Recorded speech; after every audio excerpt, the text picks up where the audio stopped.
Welcome to Mamata Reddy talks. మనలో చాలా మంది ఫుడ్ లవర్స్ స్ట్రీట్ ఫుడ్ కనిపించగానే అస్సలు కంట్రోల్ చేసుకోలేరు. వేడి వేడి 4 మిరపకాయ బజ్జీలో, సమోసానో, కచోరీనో లాగిచ్చేద్దామనిపిస్తుంది కదా.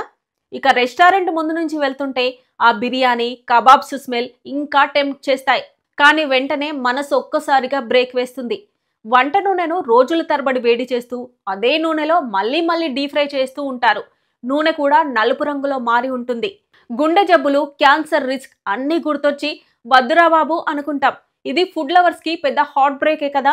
అయితే వంట నూనెను మళ్ళీ మళ్ళీ వేడి చేస్తే ఆరోగ్యానికి ప్రమాదమని గుర్తించిన కేరళ ప్రభుత్వం మాత్రం ఈ సమస్యకు అడ్డుకట్ట వేసేందుకు ఒక కఠిన నిర్ణయం తీసుకుంది. అదేంటో చెప్తా వినండి. ఛానల్ను సబ్స్క్రైబ్ చేయడం మర్చిపోవద్దు.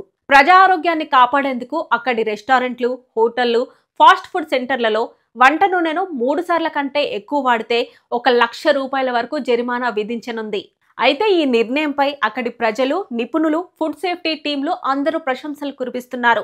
ఎందుకంటే నూనెను మళ్ళీ మళ్ళీ వేడి చేయడం వల్ల ట్రాన్స్ ఫ్యాట్స్ పెరుగుతాయి.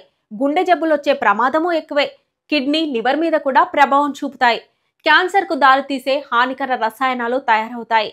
అయితే మన తెలుగు రాష్ట్రాల్లోని చాలా రెస్టారెంట్లలో ఫుడ్ సేఫ్టీని పట్టించుకునే పరిస్థితే కనిపించడం లేదు. కేరళ రూల్ మన తెలుగు రాష్ట్రాల్లో కూడా వస్తే బాగుంటుంది కదా. మీ అభిప్రాయం ఏంటి? మన తెలుగు రాష్ట్రాల్లో కూడా ఇలాంటి కఠిన ఫుడ్ సేఫ్టీ రూల్స్ రావాలని మీరు అనుకుంటున్నారా? కింద కామెంట్ బాక్స్లో తెలపండి. Thanks for watching.